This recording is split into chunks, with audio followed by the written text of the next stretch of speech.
A palavra, ela diz assim, Lucas 2, a partir do verso 25.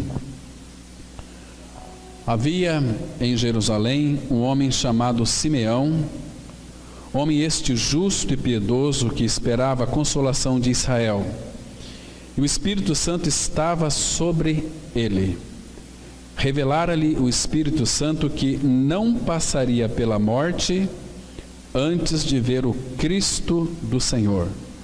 Movido pelo Espírito, foi ao templo, e quando os pais trouxeram o menino Jesus para fazerem com ele o que a lei ordenava, Simeão tomou nos braços e louvou a Deus, dizendo: Agora, Senhor, podes despedir em paz o teu servo, segundo a tua palavra, porque os meus olhos já viram a tua salvação, a qual preparaste diante de todos os povos, luz para a revelação aos gentios e para a glória do teu povo de Israel.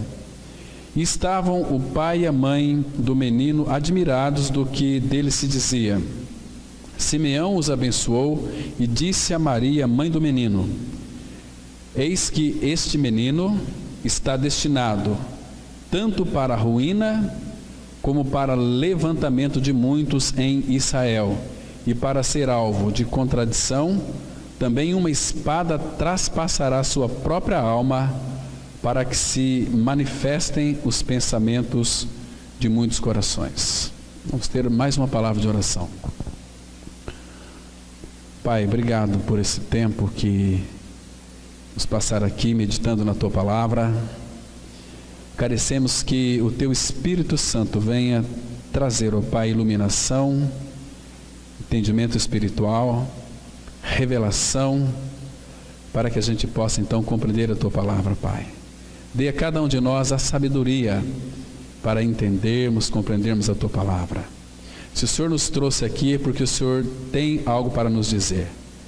Por isso, Pai, abra os nossos ouvidos, abra os nossos olhos, para que possamos ver, ouvir o Teu recado para cada um de nós nessa noite. Pai, nós sabemos que estamos pisando num terreno santo da Tua Palavra. E nós, nessa oportunidade, confiamos a Ti mesmo, a Tua Palavra. Todo o tempo queremos meditar na Tua Palavra. Que o Teu Espírito seja a única voz a ecoar neste recinto de oração, neste recinto de comunhão da Tua Palavra. Que haja, Pai, a manifestação do Teu Espírito no compartilhar da Tua Palavra, na recepção da Tua Palavra, e que haja alegria em nossos corações, porque nós estamos diante da Tua Palavra, poderosa, vivificadora, restauradora. Em nome de Jesus, nós oramos. Amém. Irmãos, nós temos aqui uma realidade espiritual muito profunda a respeito de uma passagem. O que Simeão está tipificando aqui? Simeão aqui, figura, ele está representando de uma forma bastante panorâmica e geral tudo aquilo que concerne ao Antigo Testamento. Porque, irmãos, ele não poderia ir se o Salvador então não viesse. Então ali em Jerusalém havia um homem chamado Simeão. Agora, ele esperava a consolação de Israel. E o Espírito Santo estava sobre ele, dirigindo, orientando, mas ele estava ali aguardando. Ele permaneceu porque Deus, pelo seu Espírito, já havia comunicado em seu coração que ele não morreria sem antes ver a redenção, o Salvador, o Cristo de Deus. Então, quando de fato Maria e José entrou com o menino Jesus, imagina só, o Criador de terra, céus e mar, quando adentrou ali naquele recinto, Simeão estava olhando. Pelo Espírito ele pôde ter uma revelação daquele menino que era o Salvador, tanto de Simeão como também de Maria e de José, porque a própria Maria disse lá no seu cântico dizendo o seguinte, que a minha alma se alegra em Deus, meu Salvador. Então Maria precisava também de um Salvador como qualquer um de nós. Maria nunca foi imaculada. Nunca ninguém, a não ser o nosso Senhor, nasceu neste mundo santo e santa. Maria também era uma pecadora que temia o Senhor, e ela, a exemplo de cada um de nós, ela também precisava de um Salvador. Precisava de Cristo, e ela teve o privilégio de gerar o Senhor Jesus no seu ventre. Foi uma obra do Espírito Santo. Ela ficou grávida pelos ouvidos, né? Então aí o Senhor Jesus teve ali toda a geração pelo Espírito, porque o Pai preparou no ventre de Maria um corpo para o Cristo de Deus, Senhor Jesus. Então ele nasceu. Mas, irmãos, quando Simeão tomou ali o menino nos braços, ele louvou a Deus dizendo: agora, Senhor, pode despedir em paz o teu servo, segundo a tua palavra. Esse pode despedir o teu servo, claro que aqui, irmãos, está nitidamente, claramente, literalmente Simeão, mas aqui estava se desfazendo todas as sombras do Antigo Testamento. E aqui entrava uma nova realidade, que era Cristo. A lei e os profetas vigoraram até João. A partir daí, começa a anunciar o reino de Deus. Jesus veio para instaurar o reino. Ele é o reino, Ele é a glória, Ele é o tudo de Deus, Ele é o Salvador de cada um de nós. Então aqui começou. Mas antes, irmãos, Ele também proferiu uma grande profecia, dizendo o seguinte, que aqui no verso 34, Simeão os abençoou e disse a Maria, mãe do menino: eis que este menino está destinado tanto para a ruína, como para levantamento de muitos em Israel, e para ser alvo de contradição. Irmãos, o apóstolo Paulo, ele interpretou isso para nós, lá em 2 Coríntios 2, versículo 15, que nós somos o bom perfume de Cristo, tantos naqueles que se perdem, como naqueles que são salvos. Porque, irmãos, quando o evangelho é pregado, e a palavra de Deus não pode voltar para o Pai vazia, porque vai fazer aquilo que lhe apraz, ou vai gerar salvação, regeneração, ou vai gerar morte. Porque o Pai, Ele não quer filhos robôs. Ele sabe que todos pecaram, nós sabemos que todos nascemos pecadores e que a nossa maior necessidade é da glória de Deus. Então, o Pai enviou o Filho dele para morrer numa cruz, para remover o nosso pecado, e foi uma obra tão plena e perfeita na cruz do Calvário, quando ali nós temos a informação de que o nosso homem velho foi com ele crucificado, para que o corpo do pecado seja removido. Por quê? Porque ele é o Cordeiro de Deus que tira o pecado. Ele veio para tirar o pecado do mundo. Uma vez que o pecado foi tirado, agora não há nenhum impedimento para que ele mesmo, o seu Espírito e o próprio Pai venha habitar em nós. Uma obra plena, perfeita, que Hebreus diz assim, que é para nós não negligenciarmos uma tão grande salvação. Como escaparemos nós, se nós negligenciarmos tão grande salvação? Porque foi uma salvação plena e completa, que alcançou o nosso espírito em primeiro lugar, e Ele está salvando a nossa alma, e o nosso corpo já está garantido a redenção. Porque ele disse lá, o apóstolo Paulo, em Filipenses 3, 20 e 21, né, que ele vai transformar o nosso corpo de humilhação para ser conforme o corpo da sua glória. Então isso já está certo, a nossa redenção está garantida. Agora a alma nossa Ele está salvando, o espírito já foi regenerado, mas existem em nós muitas coisas esquisitas na nossa alma, né? Tem muita gente que, nós falamos domingo sobre a questão de fofoca, de crítica, isso tem que ser tratado conosco. Então o Pai tem que nos quebrantar pela cruz, nos quebrantar pela sua palavra. À medida que a palavra vai penetrando em nós, o Espírito Santo vai operando morte, e no lugar que ele opera a morte, ele se coloca no lugar trazendo e formando a pessoa de Cristo. Isso é maravilhoso para a vida da igreja, quando nós então respondemos a Ele e admitamos que nós temos muitos problemas na nossa alma, Nossa alma é tão complexa, irmão. A nossa alma, ela não tem vontade de se chegar ao Senhor. A nossa alma, ela tem um profundo desejo de fazer a sua própria vontade, a vontade da carne, a vontade dos pensamentos. Agora o Espírito habita em nós, então ele começa a nos inquietar. Ele começa a nos deixar um pouco, quando nós saímos da centralidade de Cristo, a nos deixar um pouco amargosos, né? Então, para quê? Para que a gente se sinta de fato amargosos mesmos e amargurados e voltamos para o Senhor. Porque nós sabemos, irmãos, que sem Ele nós nada podemos fazer. Nós precisamos dele, né? Jesus disse, sem mim nada podeis fazer, né? Então aqui, irmãos, a palavra fala que ele está destinado tanto para a ruína como para levantamento de muitos em Israel, né? E para ser alvo de contradição. Então, todas as vezes que nós pregamos a palavra também, ela nunca vai voltar vazia para o Pai. Ou ela vai operar vida, ou ela vai operar morte, né? Irmãos, mas nós vemos aqui uma sombra do Antigo Testamento ficando para trás e entrando o Novo Testamento. Eu quero hoje, com a ajuda do Senhor, falar um pouquinho sobre uma figura muito preciosa, linda, um tipo de Cristo no Antigo Testamento, né? Poderíamos aqui pegar Davi, Moisés, poderíamos pegar um dos profetas, Elias, profeta Isaías, todos eles tipificavam Cristo. Poderíamos pegar Noé, poderíamos analisar a pomba e o corvo lá da arca, né? Que são figuras lindas, né? Da pessoa do Espírito Santo, mas tem buscado diante do Senhor e Ele colocou no coração para que nós estudássemos então um pouquinho sobre José do Egito. José, ele é um tipo de Cristo. Então, irmãos, todas as figuras, isso aqui é importante que nós venhamos a saber, todas as figuras ou os tipos são perfeitos lá no Antigo Testamento. Figuras e tipos, figuras de Cristo. Tipos também é tipos de Cristo e falam de Cristo, né? O que é uma figura?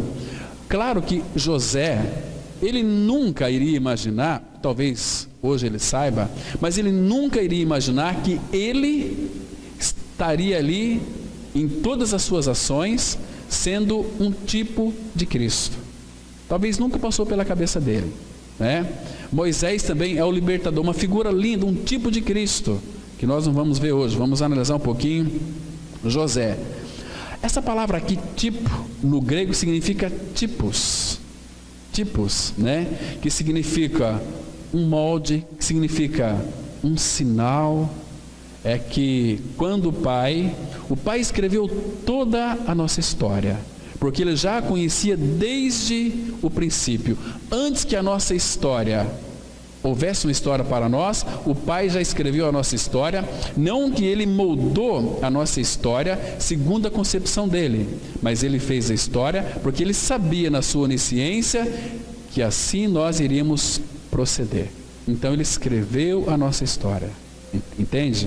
Então o Pai se alegrava muito na vida de José, porque o Pai contemplava o Filho.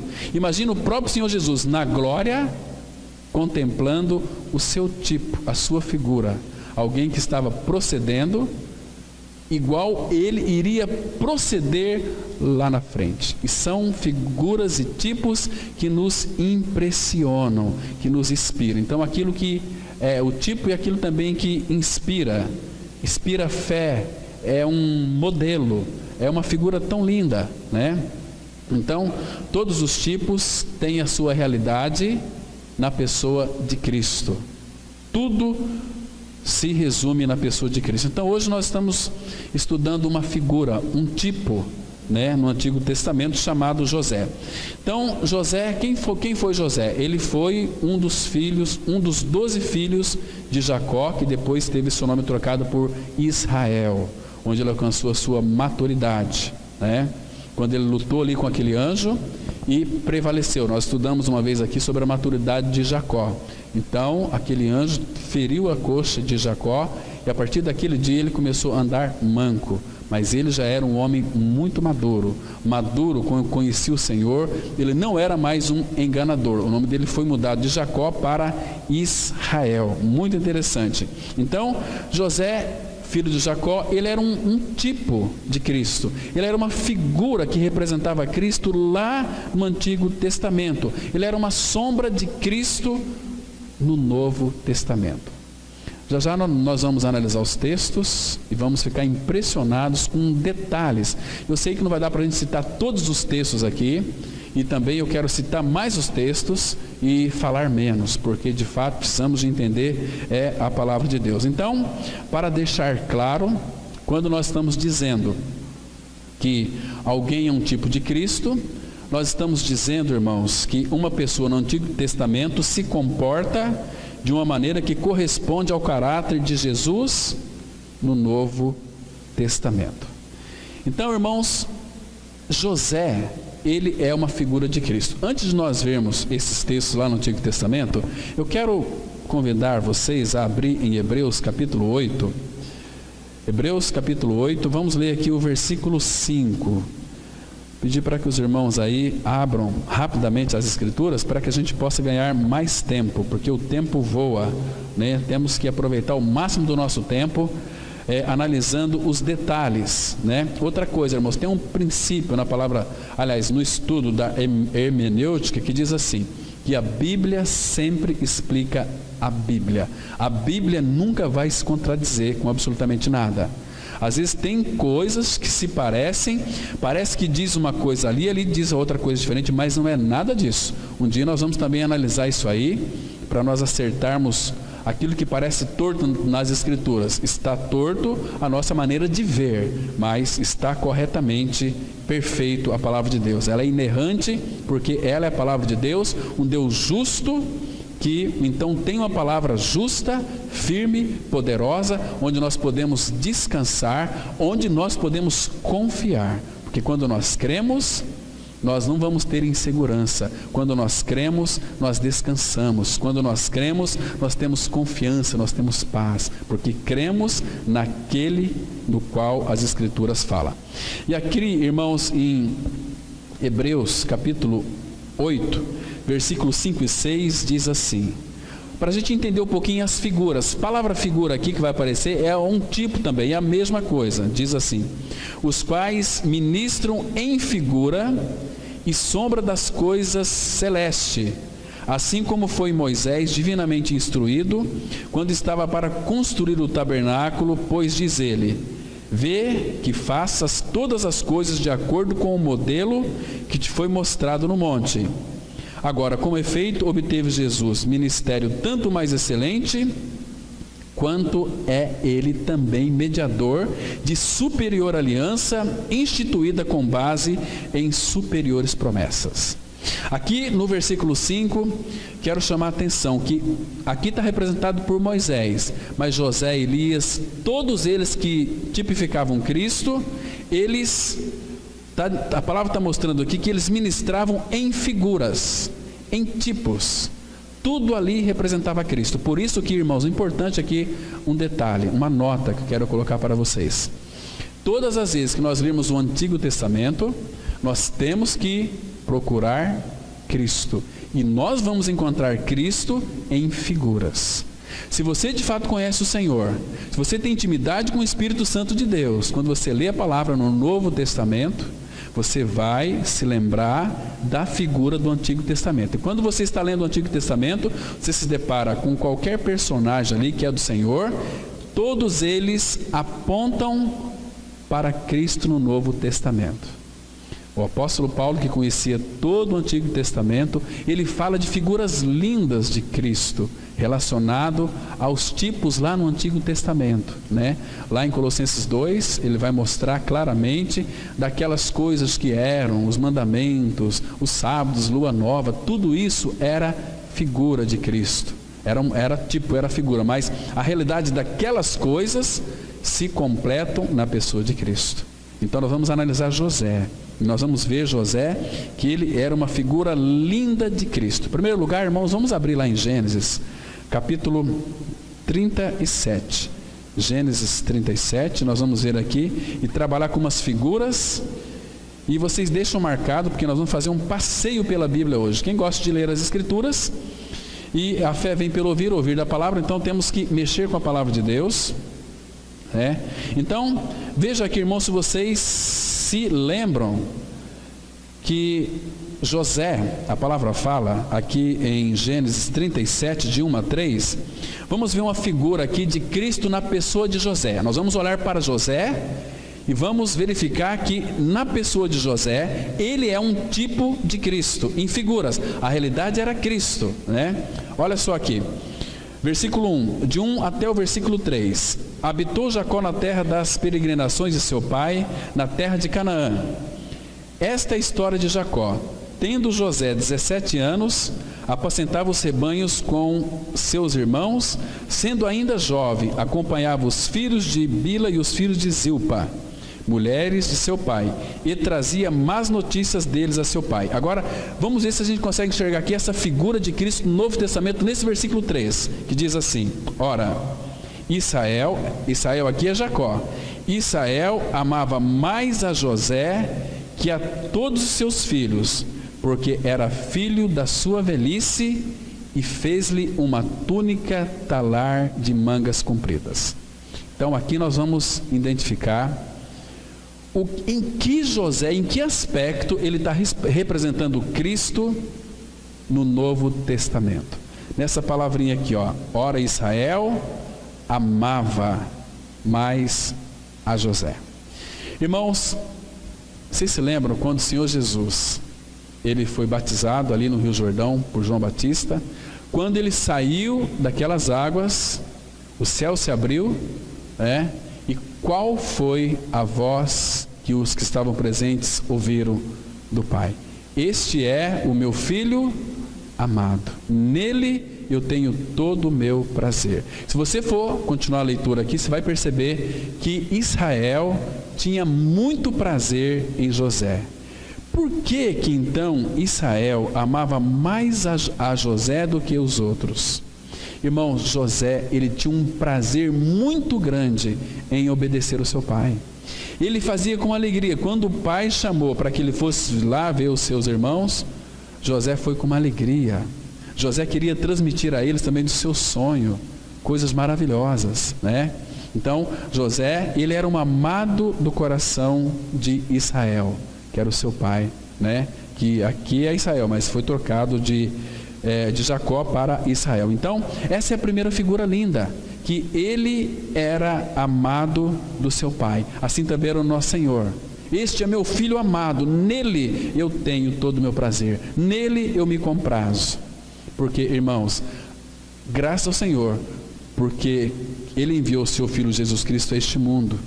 Porque, irmãos, se Cristo não morresse numa cruz, como que nós poderíamos alcançar a nossa salvação, ou sermos alcançados por esta tão grande salvação?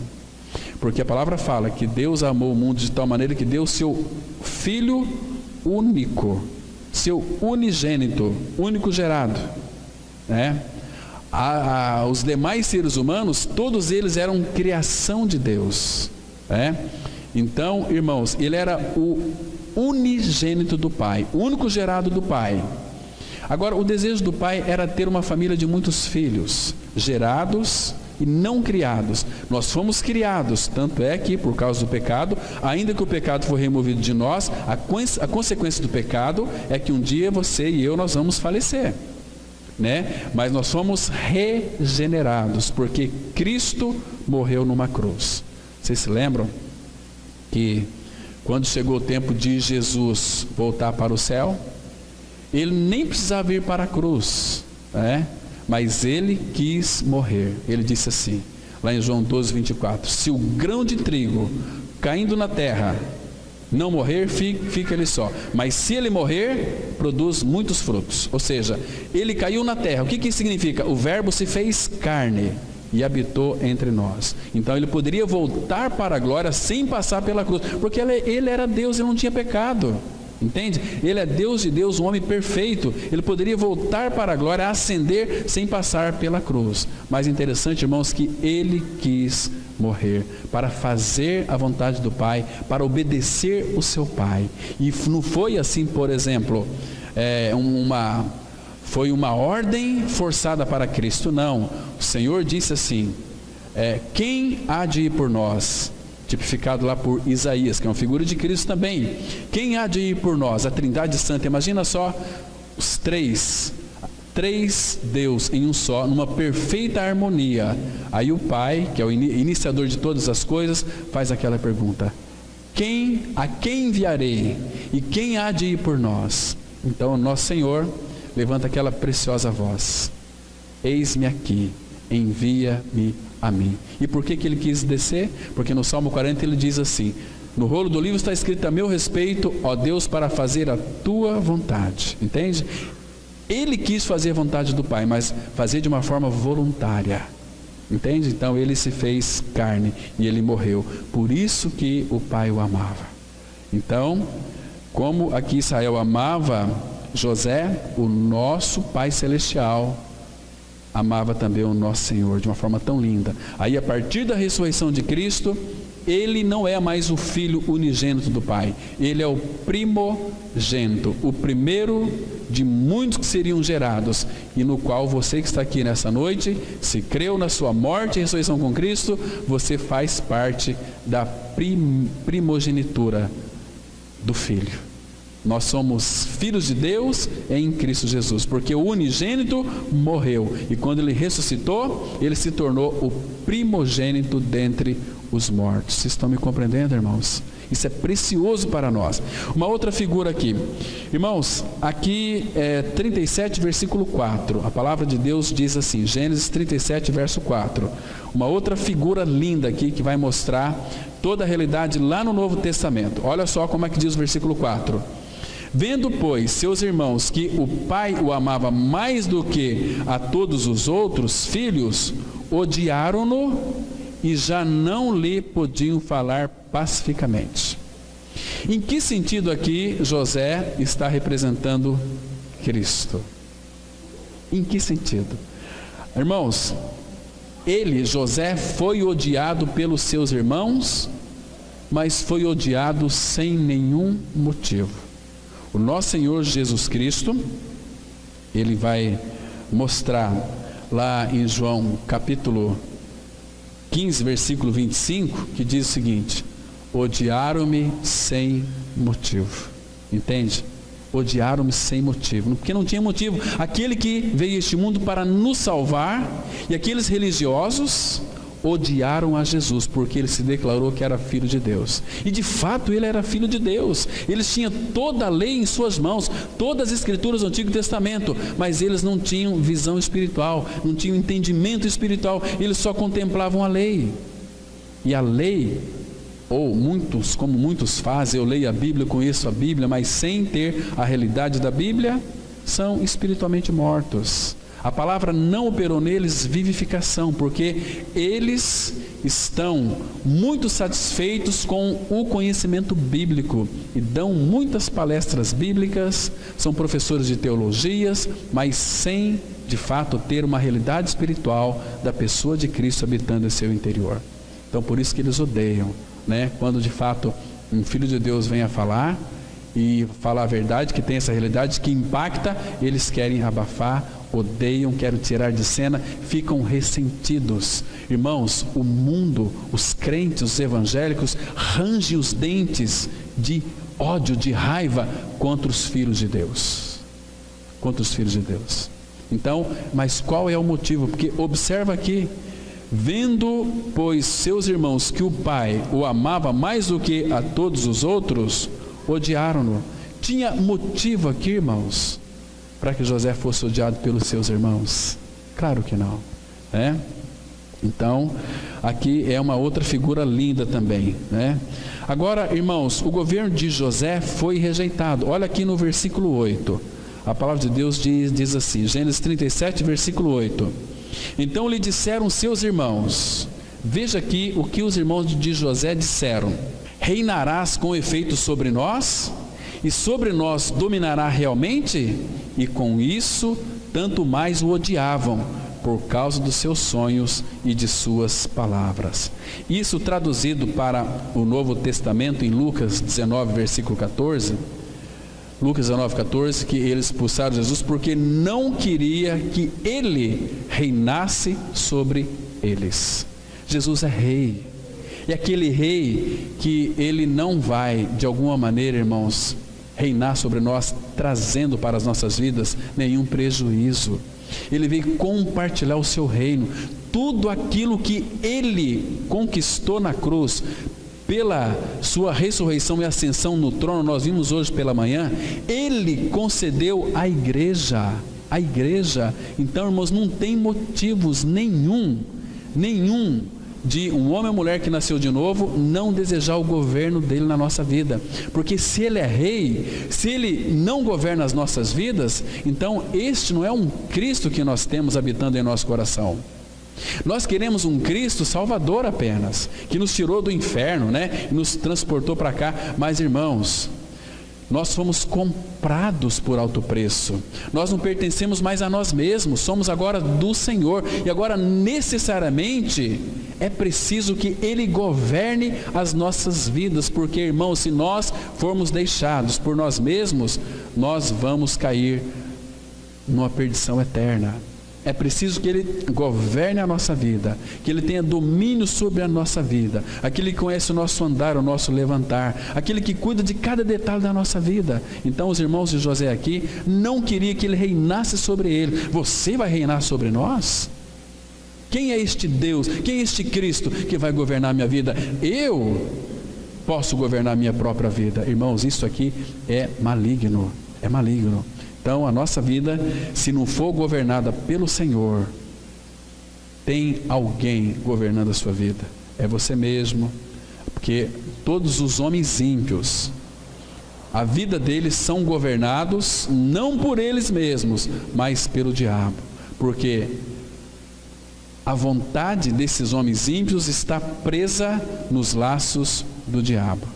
2 Timóteo 2, de 25 até o 26, mas no 26 vai dizer o seguinte: instruindo com mansidão, para que de alguma maneira eles sejam livres dos laços do diabo, em que a vontade deles estão presas para cumprir a vontade de Satanás. Então a pessoa, ela pensa assim: eu estou livre, eu faço aquilo que eu quero, eu vou curtir, mas você está sendo conduzido, guiado para fazer a vontade do diabo e não a sua própria vontade. Entende? Então por isso que é necessariamente sermos governados pelo governo de Cristo, né? Porque Ele é o Rei. Então, infelizmente, irmãos, muitos não querem ser governados pelo Senhor, né? Fazem da igreja de Cristo o que eles acham melhor, né? Sem consultar o Senhor, tem os seus projetos, não leva o Senhor em conta. Meu Deus, isso não é igreja, isso não é governo de Cristo sobre as nossas vidas. Então, o outro aspecto aqui é que eles não queriam o governo, eles rejeitaram o governo aqui de José. Então, José, olha aqui, 37, versículo 13 e 14, a palavra de Deus diz assim que José foi enviado pelo seu pai. Versículo 13 e 14, olha só. Eu vou ler o 12 aqui, que começa um parágrafo que diz o seguinte: 37, 12. E como foram os irmãos apacentar o rebanho do pai em Siquém, perguntou Israel a José: não apacentam teus irmãos o rebanho em Siquém? Vem, enviar-te-ei a eles. Respondeu-lhe José: eis-me aqui. Está vendo, irmãos? Queridos, traduzido para o Novo Testamento, abra sua Bíblia, por favor, e deixa marcado aqui, abra a sua Bíblia em 1 João, capítulo 4, versículo 14. Né? Aqui nós vemos que foi Israel quem enviou José. Em 1 João 4, versículo 14, nós temos a revelação, e tem outros textos também, mas eu escolhi isso aqui porque é tão interessante, que diz aqui, olha só, que o apóstolo João escreveu.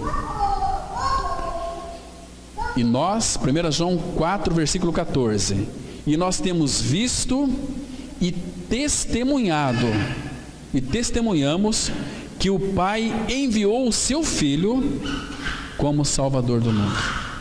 Então, irmãos, lá em Gênesis capítulo 37, 13 e 14, nós vemos ali que É Israel quem enviou José. Mas nós também sabemos que ele estava prefigurando Cristo, né? O Pai e o Filho, porque quem enviou Cristo até nós foi o Pai. E João está dizendo aqui, nós temos visto e testemunhado que o Pai enviou o seu Filho como Salvador do mundo. Vocês estão vendo, irmãos, que figura linda da pessoa de Cristo aqui, ali José e Cristo. Todos os atos de José apontavam para Cristo no Novo Testamento. É lindo essa história de José, por isso nós temos que ler Gênesis, a partir do capítulo 37 até 50, procurando detalhes nas atitudes de José, encontrar Cristo, e nós vamos encontrar Cristo. Se você fizer uma leitura bem acurada, você vai encontrar coisas maravilhosas. Agora, irmãos, vamos ver mais um outro ponto aqui, lá em Gênesis, capítulo 37, você percebe aqui que eles conspiraram contra José, versículo 17 a 20. Olha só que interessante aqui, Gênesis 37, de 17 até 20, nós vamos ver aqui que houve uma conspiração contra José. A palavra, ela nos mostra de uma forma tão linda e específica, assim, olha. Disse-lhe o homem, foram-se daqui, pois ouviu-os dizer, vamos a Dotã. Então seguiu José atrás dos irmãos e os achou em Dotã. De longe o viram, e antes que chegasse, conspiraram contra ele para o matar. E dizia um ao outro, vem lá o tal sonhador. Vinde, pois, agora, matemo-lo e lancemo-lo numa destas cisternas, e diremos, um animal selvagem o comeu, e vejamos em que lhe darão os sonhos. Então eles conspiraram contra José para o matar. Irmãos, isso aqui traduzido para o Novo Testamento, Mateus 27, versículo 1, a mesma coisa, que eles conspiraram, atentaram contra a vida do nosso Senhor Jesus Cristo para o matar.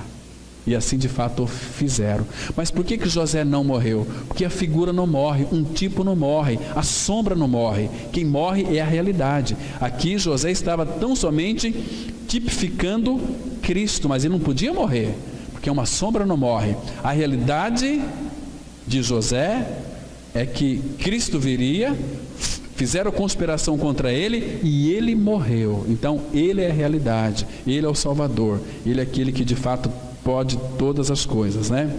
Agora, irmãos, um outro detalhe importante, aqui no versículo 23 diz assim a palavra, aqui nós vemos que a capa de José foi tirada dele. A palavra fala assim, mas logo que chegou José a seus irmãos, despiram-no da túnica, a túnica e talar de mangas compridas que trazia. Irmãos, vocês se lembram, lá em João 19, versículo 23, quando nosso Senhor estava crucificado, pegou aquela capa dele, aquele vestido, e também a túnica, e repartiu em 4 partes ali, né? E dividiu entre todos os soldados. Então aqui José estava prefigurando Cristo de uma forma tão linda. Irmãos, e José foi vendido pelos seus irmãos. Olha o versículo 28 aqui agora. Gênesis 3, versículo 28. Olha que interessante. E, passando os mercadores medianitas, os irmãos de José o alçaram e o tiraram da cisterna e o venderam por 25 ciclos de prata aos ismaelitas. Estes levaram José ao Egito. Irmãos, nós sabemos que lá a partir de Mateus 26, versículo 15, que o nosso Senhor Jesus Cristo ele foi vendido por 30 moedas de prata, que Judas vendeu ele. Percebe, irmãos, que essa harmonia que o Pai fez, ela é tão maravilhosa, que José, em tudo aquilo que ele passou, ele estava prefigurando Cristo. Ele é uma figura linda, maravilhosa de Cristo. Então, irmãos, José foi levado para onde? Foi levado para o Egito. Olha o versículo 25 aqui do capítulo 37 de Gênesis. Ora, sentando-se para comer pão, olharam e viram que uma caravana de ismaelitas vinha de Gileade. Seus camelos traziam aromatas, bálsamo e mirra, que levavam para o Egito. Então aqui nós sabemos que José foi vendido e ele também foi para o Egito.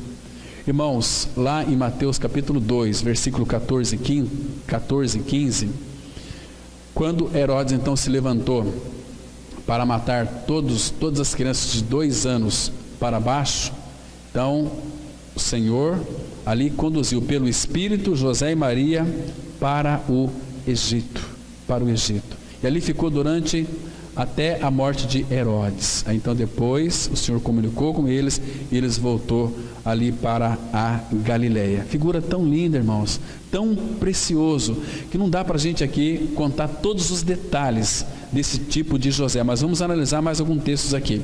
José ele foi acusado falsamente pela esposa de Potifar. Abra aí em Gênesis capítulo 39, versículo 16 a 18. Vocês sabem toda essa história aqui. Depois que Potifar comprou ela, nós não sabemos o nome dela. Alguns estudiosos colocam o nome dela de Saide, né? Mas nós não sabemos, né? É a esposa de Potifar. E José estava ali. O Senhor fez então a casa de Potifar prosperar, porque Deus era com José. Agora aqui no versículo, irmãos, 16 a 18, nós vamos perceber que José, ele foi acusado injustamente. Olha só o versículo 16. Por quê? Porque Potifar queria se deitar com ele e ele fugiu dela, né? E já muitos dias ele estava fazendo isto.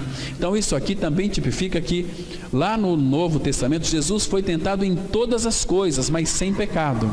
E José, ele fugiu, mas ele foi acusado injustamente. Versículo 16 diz assim: conservou ela junto de si as vestes dele, no caso aqui de José, até que seu senhor tornou a casa.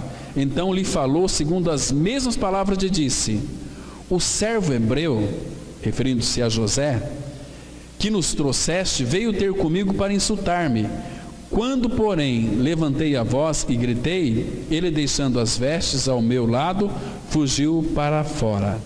Tendo o Senhor ouvido as palavras de sua mulher, como lhe tinha dito, dessa maneira me fez o teu servo, então se lhe acendeu a ira. Então aqui, irmãos, ele foi acusado injustamente. Mateus 26, 59 e 60 vai mostrar que o Senhor Jesus foi acusado por aqueles religiosos injustamente. Então aqui José estava tipificando a pessoa de Cristo quando foi acusado injustamente. Outro detalhe muito importante aqui, irmãos, que José, ele foi preso em cadeias. Aqui Gênesis 39, versículo 20. Olha que interessante aqui.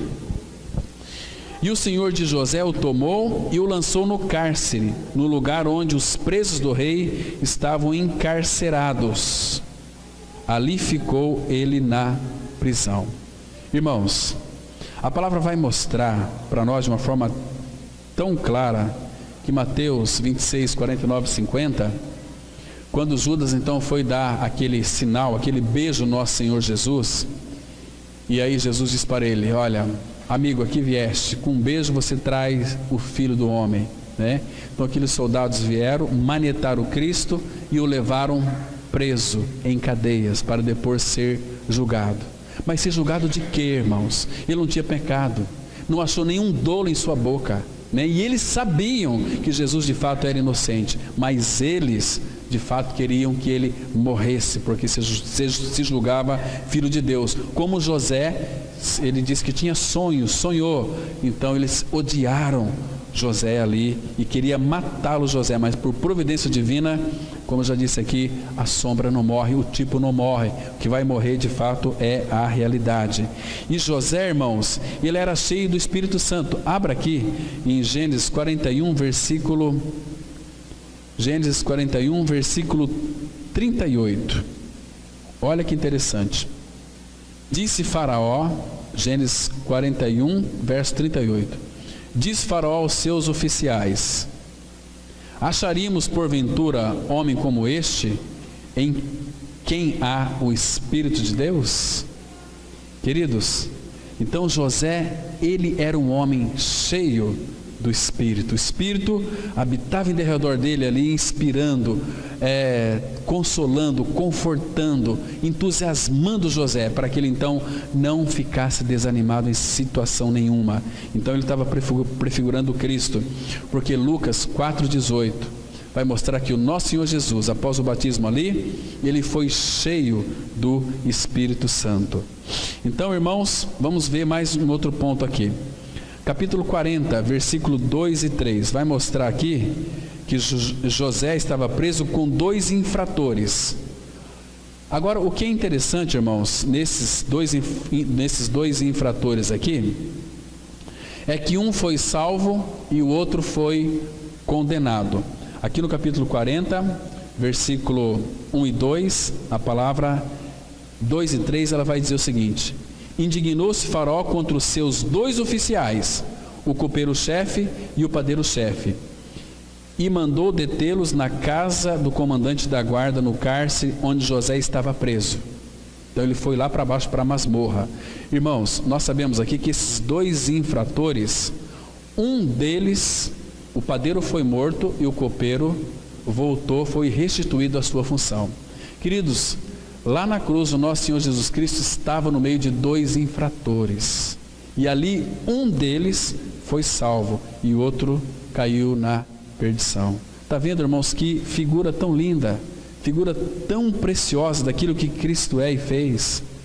José tipificava Cristo de uma forma tão preciosa, que quando você lê o Antigo Testamento com o foco de Cristo, lê a Bíblia a partir de Cristo, você vai se encantar, você vai ser muito edificado, você vai se derramar aos pés do Senhor. Fala: Senhor, Tu és um Pai tão primoroso, um Pai tão amoroso, um Pai que criou uma história tão linda e nos inseriu nessa história tão maravilhosa.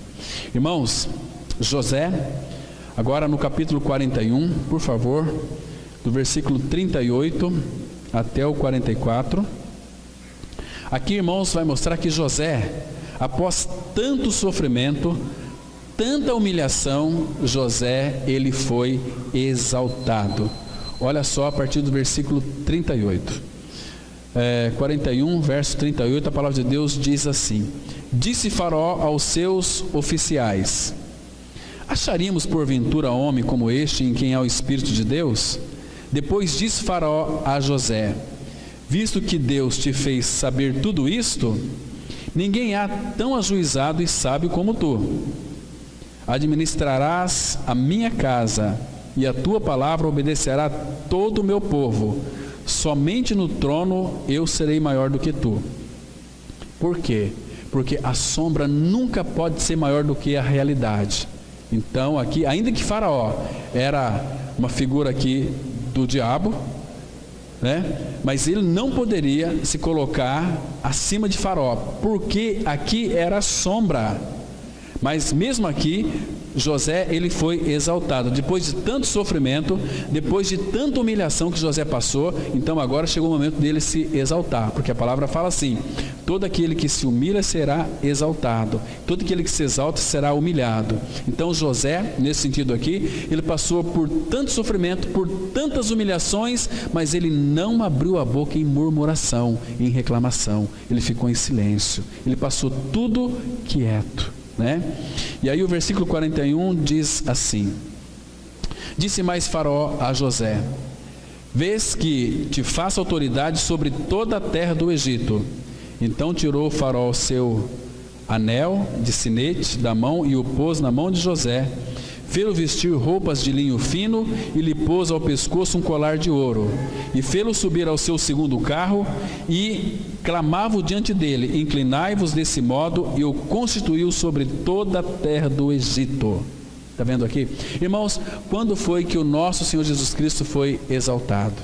Depois que ele foi descendo, ele se humilhou até a morte de cruz, lá em Filipenses 2, a partir do versículo 5. Mas o versículo 9 e 10 vai dizer o seguinte: pelo qual Deus também o exaltou soberanamente e lhe deu o nome que está acima de todo nome, para que ao nome de Jesus se dobre todo joelho, no céu, na terra e debaixo da terra.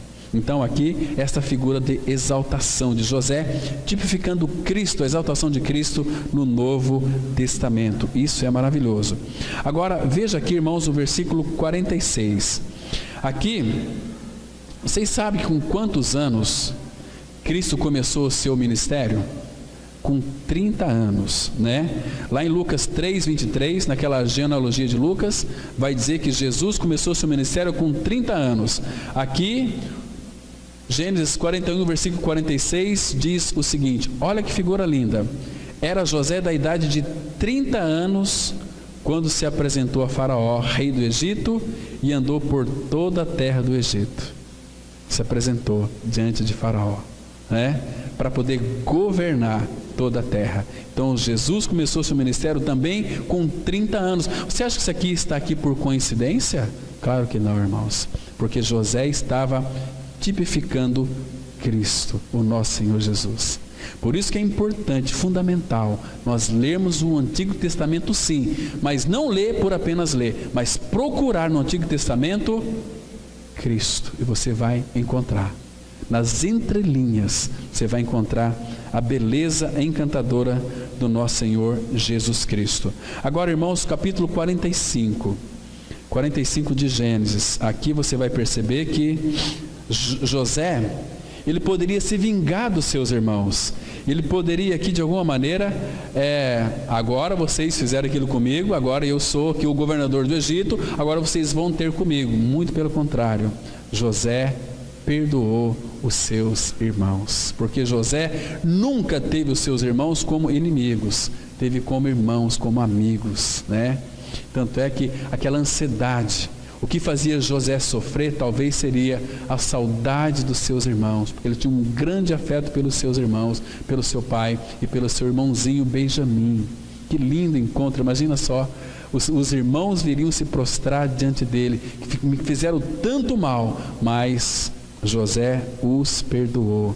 Aqui a leitura é um pouco comprida, mas nós não vamos ler para nós ganharmos tempo, mas do 45 de 1 até 15, você vai se encantar, irmãos, com essa leitura, se você ler depois na sua casa, onde José aqui, ele perdoou os seus irmãos. Olha só, eu vou ler aqui alguns versículos. O versículos 1 e 2 diz assim: então José, não se podendo conter diante de todos os que estavam com ele, bradou, porque ele não se contia. Eram os seus irmãos, sua família, o povo de Israel, o povo chamado as 12 tribos, no qual ele também pertencia, né? Então faça ir a todos a minha presença. E ninguém ficou com ele quando José se deu a conhecer a seus irmãos. Agora olha o versículo 2, irmãos. Levantou a voz em choro, de maneira que os egípcios ouviam, e também a casa de Faraó. Imagina a alegria de José em saber que os irmãos agora estavam prostrados diante dele, e que talvez os irmãos estavam pensando: este aí, esse egípcio, porque não conhecia ele, vai nos matar. Não, mas eles estavam ali, irmãos, diante do próprio amor. José os amava, e José queria abraçá-los, queria chorar com eles. Agora, versículo 7, aqui ele já revelou para os seus irmãos. O 5 fala assim, 45:5: agora pois, não vos entristeçais, nem vos irriteis contra vós mesmos, por me haverdes vendido para aqui, porque para a conservação da vida Deus me enviou adiante de vós.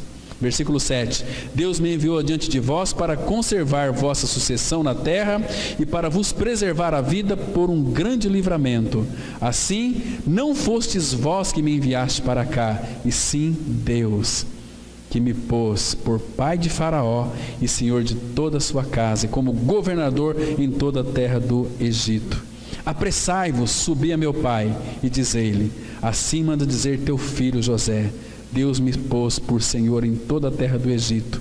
Desce a mim, não te demores. Imagina como estava o coração de José aqui, irmãos, ardendo, fervilhando de amor, querendo ver o seu pai. Agora veja aqui o versículo 13: anunciai a meu pai toda a minha glória no Egito, e tudo o que tendes visto. Apressai-vos e fazei descer meu pai para aqui.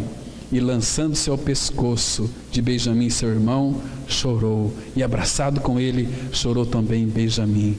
José beijou a todos os seus irmãos e chorou sobre eles.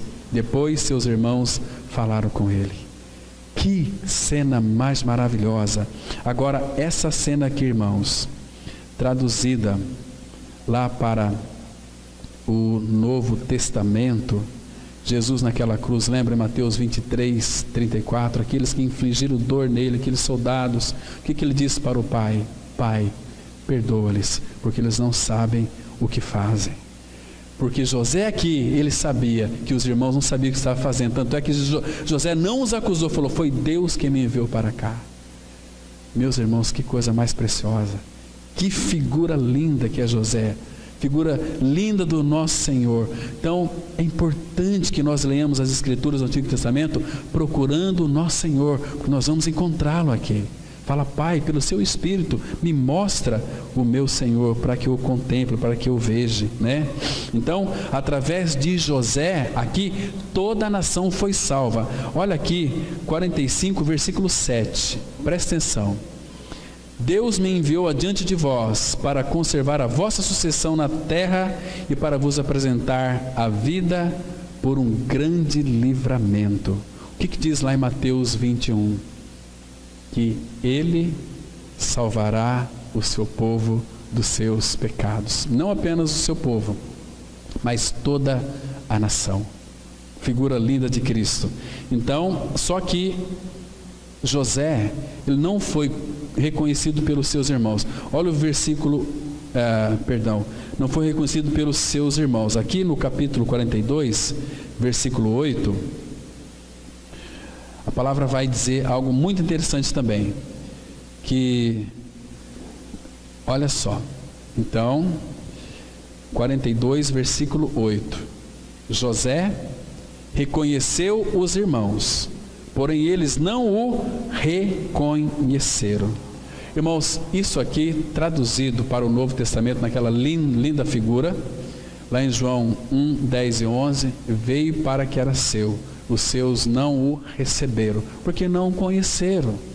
Eles sabiam tudo a respeito dele, mas não o reconheceram como aquele que era o Deus encarnado, que veio para eles, mas eles não o reconheceram. Veio para o que era seus, mas os seus não o reconheceram. E ele se fez reconhecer. Porque se José, irmãos, não se deixa conhecer, eles nunca iriam conhecer. Isso fala da revelação, da necessidade da revelação. Quando você prega o Evangelho, nós temos que orar para que Deus então revele no coração daqueles a palavra. Porque senão, se nós passarmos o conhecimento, eles nunca vão ter a revelação de Cristo. Como os irmãos de José aqui. E José reconheceu os irmãos, porém eles não o reconheceram.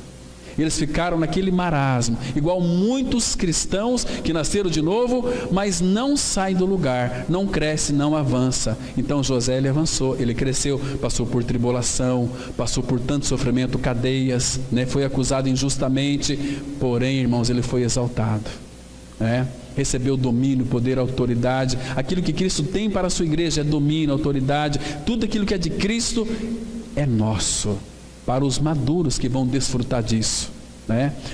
Então, como eles não mudaram em nada, José não teve dificuldade em reconhecê-los, né? Então, José foi o salvador dele e da sua família, porque foi, irmãos, José, olha aqui, capítulo 49, vai mostrar que José foi um ramo frutífero. Por que José foi o salvador da família de todos eles?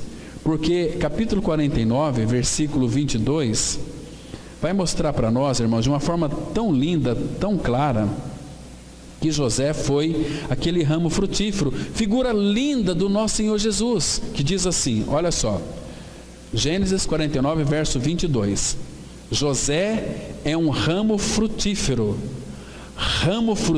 junto à fonte, seus galhos se estendem sobre o muro. Aqui está dizendo que José foi um salvador não apenas dele, mas também de toda a sua família. Lembra que Cristo disse lá em João 15:5, eu sou a videira, vós os ramos. Quem permanece em mim e eu nele, esse dá muito fruto, porque sem mim nada podeis fazer. Está vendo aqui que linda figura? José foi um ramo frutífero. Ele é a videira verdadeira, nós somos os ramos. José não poderia ser, de fato aqui, a videira, porque ele não ele é sombra, é um tipo, é uma figura, não é a realidade. A realidade desse ramo aqui é quem? É a videira. Eu sou a videira, meu pai é o agricultor. Então José, ele era um ramo, figura de Cristo, mas um ramo frutífero, junto à fonte. Seus galhos se estendem sobre o muro.